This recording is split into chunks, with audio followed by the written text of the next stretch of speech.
Hi everyone, welcome to क्यूपन education channel.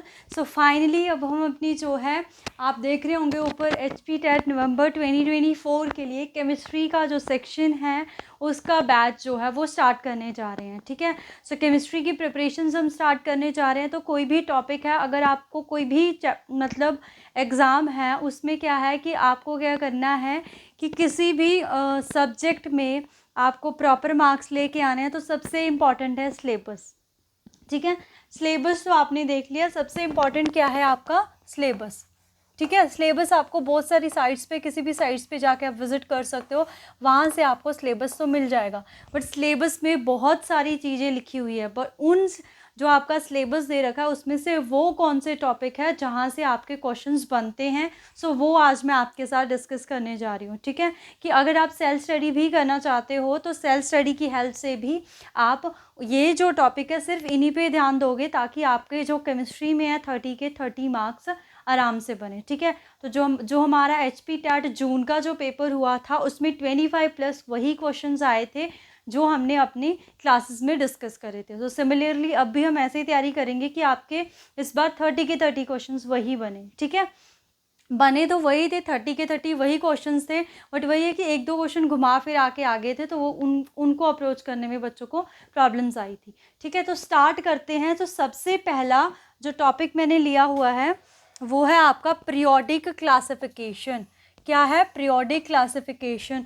अगर आप केमिस्ट्री को बिल्कुल डिटेल से समझना चाहते हो, हर एक कॉन्सेप्ट को, कि आपको क्रैमिंग का पार्ट ना करना पड़े, तो I will suggest you that कि आप पीरियोडिक क्लासिफिकेशन जो टॉपिक है उसको सबसे पहले करो, क्योंकि पीरियोडिक क्लासिफिकेशन में आपको बताया जाएगा कि कैसे आपका पीरियोडिक टेबल जो वो बिल्डअप हुआ था। तो इसके लिए अलग अलग साइंटिस्ट ने क्या दिए थे, ट्रेंड्स दिए थे। ठीक है, आपके पास डॉबेराइनर है, न्यूलैंड है, उसके बाद आपके मेंडलीव आए। ठीक है, फिर लास्ट में हेनरी मोजले आए जिन्होंने मॉडर्न स्लो दिया। ठीक है, तो कितने ग्रुप्स है, कितने पीरियड्स है, down the group, along the period, चीज़ें कैसे वेरी करती हैं, वो आपके पीरियोडिक क्लासिफिकेशन टॉपिक के ऊपर आता है। और यहाँ से आपके, आप मान के चलो 4 से 5 क्वेश्चन पीरियोडिक क्लासिफिकेशन टॉपिक में से बनते हैं। तो आप आइडिया लगा के चलो कि कितना इंपॉर्टेंट जो है ये टॉपिक है आपके लिए। ठीक है, और क्या होता है पीरियोडिक क्लासिफिकेशन में, हम बोल सकते हैं आइसोटॉप्स।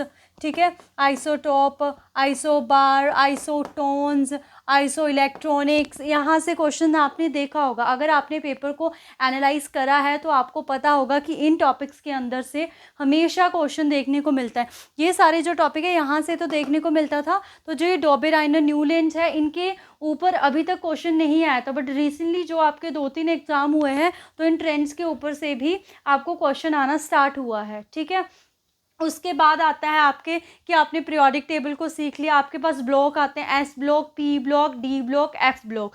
जैसे आप पूरा पीरियोडिक टेबल है तो इसके लिए हर किसी ने अलग अलग निमोनिक्स बनाई हुई है। ठीक है, तो आप जिसमें भी कंफर्टेबल हो, क्योंकि +2 से हम पढ़ते आते हैं इसको, तो अगर आपके पास वो निमोनिक्स है तो आप उन्हीं को लेके जो आपके ब्लॉक है, S ब्लॉक है, P ब्लॉक है, D ब्लॉक है, F ब्लॉक है, उनको आप लर्न करो। अदरवाइज़ मैंने चैनल पे जो केमिस्ट्री की प्लेलिस्ट डाली है उसमें पीरियोडिक क्लासिफिकेशन जब टॉपिक करवाया है तो वहाँ पे S ब्लॉक के लिए भी, P ब्लॉक के लिए भी, D ब्लॉक के लिए भी, F ब्लॉक के लिए भी, हर एक ब्लॉक के लिए निमोनिक्स करवाई हुई है। आप वहाँ से देख सकते हो अगर आपके पास अभी तक कोई भी निमोनिक्स नहीं है। तो जब आपको पता चल गया पीरियोडिक टेबल कैसे बना है, उसमें कौन से एलिमेंट है, कौन सा एलिमेंट कहाँ पे प्लेस है, ठीक है, ब्लॉक पता चल गया, उसके बाद इम्पॉर्टेंट टॉपिक आता है आपका पीरियोडिक ट्रेंड्स। ठीक है, क्या है आपका पीरियोडिक ट्रेंड? ऐसा टॉपिक है ये जहाँ से आपका क्वेश्चन बनता ही बनता है। पीरियोडिक ट्रेंड्स का मतलब क्या है कि इसमें होता है कि एटॉमिक साइज जो है इंक्रीज करता है, decrease, ionization enthalpy, electronegativity, electron gain enthalpy, इसके ऊपर क्वेश्चन हर बार पेपर में आता है। चाहे मेडिकल ले लो चाहे नॉन मेडिकल ले लो, अब की बार भी 2 क्वेश्चन इस जो जून में पेपर हुआ है यहाँ से क्वेश्चन आया हुआ है आपका। तो ये भी मैंने पूरी डिटेल में चैप्टर जो है ये डिस्कस करा हुआ है। ठीक है, सो अगर आप बिल्कुल डिटेल से सीखना चाहते हो तो आप पीरियोडिक क्लासिफिकेशन बाय क्यूपन एजुकेशन सर्च करके देख सकते हो, वहाँ पे आपको ये सारी चीज़ें बिल्कुल डिटेल में मिल जाएंगी। ठीक है, उसके बाद हम सेकेंड टॉपिक के ऊपर आते हैं, metals and non metal, this is also a very very important topic. देखो ये यहाँ पे मैंने वो टॉपिक लिखे हैं जिनको आपको छोड़ के बिल्कुल नहीं जाना है, ठीक है। यहाँ से 2-2 3-3 क्वेश्चन हम लगा के चलो, हर एक टॉपिक में से 2-2 3-3 क्वेश्चन, 2-2 3-3 नहीं तो एक एक क्वेश्चन तो आ रहा है। कितने 13 टॉपिक है आपके, तो 13 4-5 क्वेश्चन इसमें से आएंगे, ठीक है। तो कितने 15, एटलीस्ट हाफ तो जो है आपका यहीं से कवर हो रहा है। तो किसी किसी टॉपिक में से 2-2 3-3 क्वेश्चन भी आते हैं, ठीक है। तो यही वो टॉपिक है जहाँ से आपके क्वेश्चन जो है रिपीट होते हैं। तो मेटल्स नॉन मेटल्स में क्या है कि पहले आपको पता होना चाहिए मेटल्स कौन सी है, नॉन मेटल्स कौन सी है। उसके बाद एक्सेप्शंस होती है कि कई मेटल्स लिक्विड स्टेट में होती है, ठीक है। तो फिर डक्टाइल कौन सी है, कौन सी ज़्यादा गुड मतलब बैड कंडक्टर है, गुड कंडक्टर है, इसके ऊपर क्वेश्चन है। और आजकल जो ज़्यादा इसमें से क्वेश्चन अगर देखने को मिल रहा है, अलॉय का क्वेश्चन भी आता है, ठीक है। अलॉय की कौन सा मतलब नाम दे देंगे, जैसे सिनेबार हो गया तो सिनेबार किसका और होता है हमारे पास, ठीक है, और नोट अलॉय और, ठीक है। तो सिनेबार किसका और है हमारे पास, मर्करी का और है। ऐसे करके हमने बहुत सारे और डिस्कस करे हुए हैं मेटल और नॉन मेटल चैप्टर में। तो आप प्लेलिस्ट देख लेना, मैं डिस्क्रिप्शन बॉक्स में आपको प्लेलिस्ट डाल दूंगी, वहाँ पे आप जाके विजिट कर सकते हो, ठीक है। और इसके ऊपर और इम्पॉर्टेंट जो है यहाँ से वो है इसकी एक्सट्रैक्शन, ठीक है। उसके ऊपर से क्वेश्चंस आ रहा है एक्सट्रैक्शंस ऑफ मेटल्स, कि आप जो मेटल्स हैं उनको ओर से कैसे एक्सट्रैक्ट करते हो, ठीक है। अर्थ क्रस्ट पे तो हमें एज अ ओर मिलती है, सो ओर से हम कैसे मेटल्स तक जाते हैं उसके ऊपर क्वेश्चंस आता है। डिफरेंट डिफरेंट प्रोसेस होते हैं, कैल्सिनेशन, रोस्टिंग, ठीक है। उसके बाद और भी प्रोसेस है, लीचिंग हो गया, फ्रोथ फ्लोटेशन प्रोसेस हो गया, गैंग हो गया, ठीक है। ऐसे स्लैग हो गया, फ्लक्स हो गया, ये डिफरेंट डिफरेंट टर्म्स हैं, इनके ऊपर क्वेश्चंस आता है। तो ये भी हमने डिस्कस करे हुए हैं, तो आप देख सकते हो, ठीक है। उसके बाद नेक्स्ट जो टॉपिक आता है वो आता है आपका एसिड, बेस एंड सॉल्ट का। This is also a very very important topic. ये भी एक ऐसा टॉपिक है जहाँ से क्वेश्चन बनता ही बनता है, ठीक है। जनरली आपके पास ऑर्गेनिक और इनऑर्गेनिक क्या होते हैं, एसिड्स, ठीक है। ऑर्गेनिक एसिड्स और इनऑर्गेनिक एसिड। सो आपके जो ऑर्गेनिक एसिड्स है मतलब हमें जो नेचुरल सब्सटेंसेस से मिलते हैं। तो आपको जैसे क्वेश्चन आ जाएगा कि जो आपका टार्टरिक एसिड है वो किस में प्रेजेंट होता है, तो आपको एग्जांपल्स देंगे। ऑक्सैलिक एसिड है वो किस में प्रेजेंट होता है, स्पेनिश दे देंगे, ग्रेप्स दे देंगे, कुछ भी टैमरिंड दे देंगे, ऑल ऑफ दिस दे देंगे, ऐसे करके। तो पूरा एक इसका टेबल है, ये भी हमने डिटेल में डिस्कस करा हुआ है, ठीक है। उसके बाद पीएच का क्वेश्चन आता है कि पीएच क्या होता है, ये कैसे चीज़ों को इफ़ेक्ट करता है, ठीक है। हमारी डेली लाइफ में इसकी क्या इंपॉर्टेंस है, एसिड का पीएच कितना होता है, बेस का पीएच कितना होता है, उसके ऊपर क्वेश्चन आता है। तो ये भी बहुत इंपॉर्टेंट है। सॉल्ट के ऊपर भी क्वेश्चन आता है कि हमारे पास सॉल्ट है, जैसे इनके नेम्स के ऊपर ब्लीचिंग पाउडर का नेम आ गया, उसके बाद कॉमन सॉल्ट हो गया, बेकिंग पाउडर हो गया, ठीक है। इनके प्रिपरेशन मेथड के ऊपर भी और इनके कॉमन नेम के और यूजेस के ऊपर भी यहाँ से क्वेश्चन जो है देखने को मिलता है। उसके बाद एक चीज़ आती है आपकी इंडिकेटर। इस जो जून का पेपर हुआ है तो उसमें यहाँ से क्वेश्चन आया हुआ है। तो इंडिकेटर काफ़ी टाइप्स के होते हैं, हर एक इंडिकेटर हमने डिस्कस करा हुआ है। क्वेश्चन ये आता है कि आपको पर्टिकुलर इंडिकेटर दे दिया, लेट से आपको दे दिया फिनोल्फेथिलीन, तो अगर उसको एसिडिक सोल्यूशन में डालेंगे तो उसका क्या कलर होगा, बेसिक सोल्यूशन में डालेंगे तो क्या कलर होगा, इसके ऊपर क्वेश्चन आया हुआ था। चाइना रोज़ हो गया, लिटमस पेपर हो गया, मिथाइल ऑरेंज हो गया, तो ये सारे क्या है आपके इंडिकेटर है, ठीक है। तो इसके ऊपर भी क्वेश्चन आता है। इवन लास्ट ईयर जो पेपर हुआ है जून का, वहाँ पे क्वेश्चन आया है, मैच द कॉलम में करके आया हुआ है क्वेश्चन, ठीक है। सो ये तो एसिड बेस के जो इंपॉर्टेंट टॉपिक्स है वो। उसके बाद आता है hybridization, very very important topic है ये आपका, ठीक है। मतलब अगर आप HP टैट क्लियर करते हो तो ये बात अभी चल रही है कि मे बी आपका TGT कमीशन भी आ जाए। तो अब ऐसा तो नहीं है कि आप टैट की तैयारी करो तो अलग से आपको TGT कमीशन के लिए तैयारी करनी पड़े। तो जो ये टॉपिक है ना, मतलब ऑलमोस्ट मैंने टॉपिक उस एक्सटेंट से करवाए हुए हैं कि आपका TGT कमीशन में भी हेल्प हो सके, ठीक है। तो जो हाइब्रिडाइजेशन टॉपिक है ये TGT कमीशन के पॉइंट ऑफ व्यू से भी काफ़ी इंपॉर्टेंट टॉपिक है, चाहे मेडिकल हो चाहे आपका नॉन मेडिकल हो, ठीक है। सो हाइब्रिडाइजेशन टॉपिक बिल्कुल डिटेल में बताया हुआ है, जिसमें हमने क्या पढ़ी हुई है कि ज्योमेट्रीज क्या होती हैं आपकी, ठीक है। शेप्स के बारे में विद द मॉडल्स मैंने ये क्वेश्चन आपको करवाए हुए हैं, ठीक है। शेप्स क्या है, बॉन्ड एंगल के ऊपर क्वेश्चन, ठीक है। इनकी एप्लीकेशंस के ऊपर क्वेश्चन कि कैसे डायपोल मूवमेंट है, कम होता है, ज़्यादा होता है, बॉन्ड एंगल कम ज़्यादा होते हैं, इनके क्वेश्चन प्रैक्टिस हमने सारी चीज़ें बहुत ही डिटेल में करी हुई है। तो ये भी आप चैनल में विजिट करके देख सकते हो, बहुत ही इंपॉर्टेंट टॉपिक है ये आपका जो हाइब्रिडाइजेशन है। उसके बाद आता है polymer. It is also a very very important topic, तो ये भी हम डिस्कस कर चुके हैं।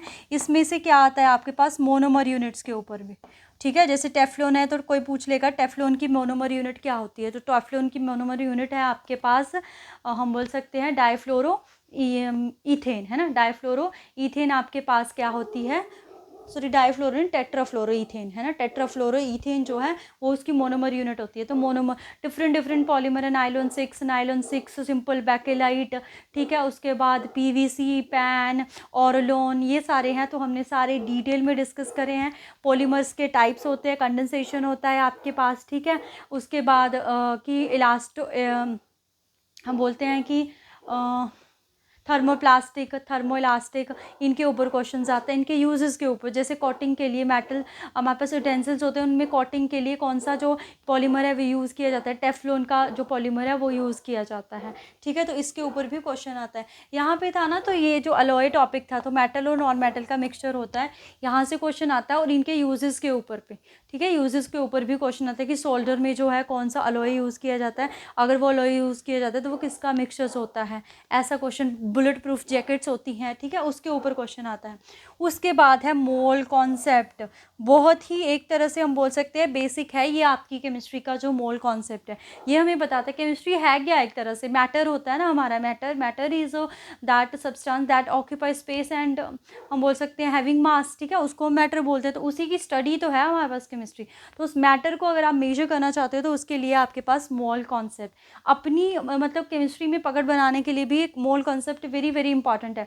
तो यहाँ से इस बार जो नॉन मेडिकल की बात कर रही हूँ उसमें आपको 2 क्वेश्चन देखने को मिले हुए हैं मोल कॉन्सेप्ट से। कितने क्वेश्चन आए हुए हैं, 2, और बिल्कुल इजी से क्वेश्चन से आपको बताना था कि नंबर ऑफ पार्टिकल्स कितने होते हैं या फिर मास के ऊपर बताया होता है।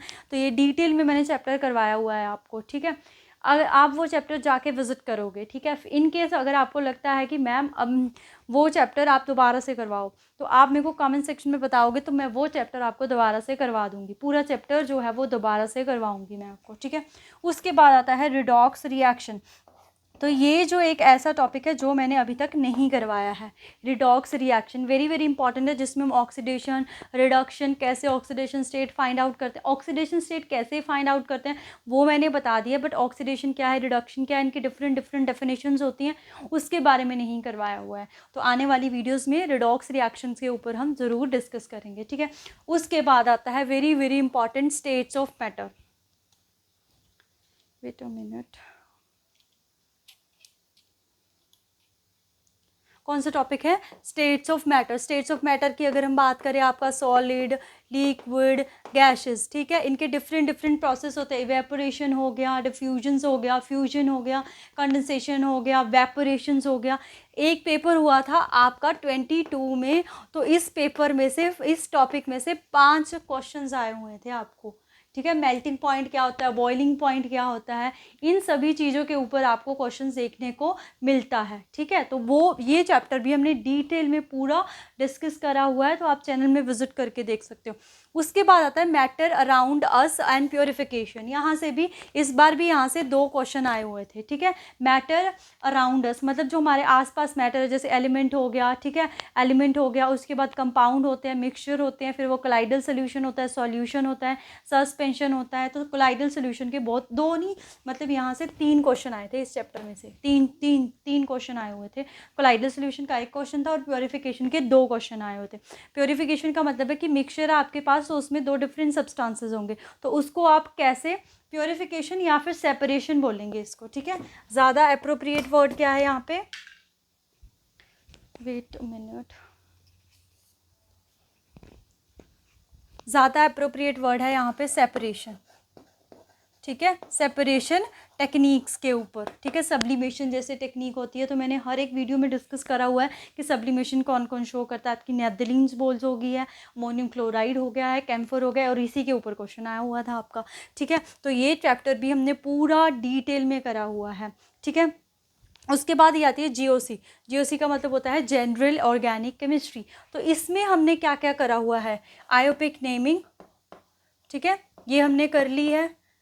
उसके बाद ऑर्गेनिक केमिस्ट्री के बेसिक जो कॉन्सेप्ट होते हैं, लाइक आपके इंडक्टिव इफेक्ट, ठीक है। इंडक्टिव इफेक्ट, रेजोनेंस इफेक्ट, जिसके ऊपर क्वेश्चंस आते हैं कि इन इफेक्ट को कंसिडर करके आप बताओगे कौन सा एसिडिक है, कौन सा बेसिक है, बिल्कुल डिटेल में कैसे आप किसी इंटरमीडिएट को बताओगे स्टेबल है या अनस्टेबल है, ये पूरा हमने डिटेल में डिस्कस किया हुआ है ये चीज़ें। ठीक है, तो ये आपका आ गया जर्नल ऑर्गेनिक केमिस्ट्री के अंदर। ठीक है, अभी इसमें जो जर्नल ऑर्गेनिक केमिस्ट्री में है, नेमिंग रिएक्शन जो है वो आपका बचता है पार्ट। ठीक है, लाइक वुड्स रिएक्शन होगी, वुड्स फिटिक रिएक्शन होगी, अल्मंड रिएक्शन, फिंकलस्टीन रिएक्शन। ठीक है, तो इनके ऊपर भी क्वेश्चन देखने को मिलते हैं। ठीक है, उसके बाद होते हैं आपके वो मेथड्स होते हैं कि कैसे आप, जैसे आपके पास अल्कोहल होते हैं प्राइमरी, सेकेंडरी, टर्शरी, तो इनको आप कैसे डिस्टिंग्विश करोगे, उन मेथड्स के ऊपर भी क्वेश्चन आता है, तो वो अभी रहता है। ये जो टॉपिक है ये भी मैंने आपको नहीं करवाया है। उसके बाद आपका आता है केमिकल काइनेटिक्स। तो केमिकल काइनेटिक्स क्या है कि अभी से यहाँ से क्वेश्चन, मतलब 2-3 जो पेपर हुए हैं उसमें यहाँ से क्वेश्चन आने स्टार्ट हुए हैं, पहले इतने ज़्यादा क्वेश्चन यहाँ से नहीं आते थे। तो ये चैप्टर्स भी हमने डिटेल में डिस्कस करा हुआ है, तो आप देख सकते हो इनके प्रीवियस ईयर क्वेश्चन कैसे होते हैं। तो हर एक चैप्टर, जब भी मेरा चैप्टर ओवर होता था उसके बाद मैंने हर एक चैप्टर के अलग से क्वेश्चन करवाए हुए हैं। तो आप चैनल पर ज़रूर विजिट कीजिए, केमिस्ट्री की प्लेलिस्ट देखिए, उसमें आपको सब कुछ मिलेगा ये। ठीक है, उसके बाद आपका आता है कार्बन एंड इट्स कंपाउंड। तो कार्बन एंड इट्स कंपाउंड ना जीओसी का ही पार्ट है, बट मैंने इसको अलग से करवाया हुआ है क्योंकि जीओसी थोड़ा सा एडवांस होती है, कार्बन एंड इट्स कंपाउंड थोड़ा मतलब लोअर लेवल का आ जाता है। तो ये भी मैंने आपको डिस्कस करवाया हुआ, इसके एलोट्रोप्स के बारे में, इसी में मैंने नेमिंग भी करवा दी है आपको। ठीक है, तो आप देख सकते हो मैंने 13 टॉपिक लिखे हैं, सिर्फ 2 टॉपिक आपके ऐसे हैं, naming reaction and the redox reaction are 2 topics जो मैंने यहाँ से डिस्कस नहीं करवाए हुए हैं। ठीक है, तो मैं आपको पिछली वीडियोस में यही बोल रही थी कि आप एक बार चैनल पे विजिट कीजिए, मैंने केमिस्ट्री का ऑलमोस्ट सिलेबस जो है वो कंप्लीट करवाया हुआ है। ये सारे वो टॉपिक्स हैं जो आपका जून का पेपर बना है 24 का, इन्हीं टॉपिक्स में से आया हुआ है। इवन जो भी पिछले जो पेपर है इन्हीं टॉपिक्स में से, इनसे बाहर से कोई भी क्वेश्चन नहीं है आपका। 1-2 क्वेश्चन होते हैं वो आउट ऑफ द बॉक्स होते हैं, वो ऐसे होते हैं कि अगर आपने पढ़े हैं तो टिक करोगे, नहीं पढ़े हैं तो नहीं टिक करोगे। 1-2 क्वेश्चन तो ऐसे होते ही हैं, बाकी 25+ क्वेश्चन आपके इसी टॉपिक में से बनेंगे।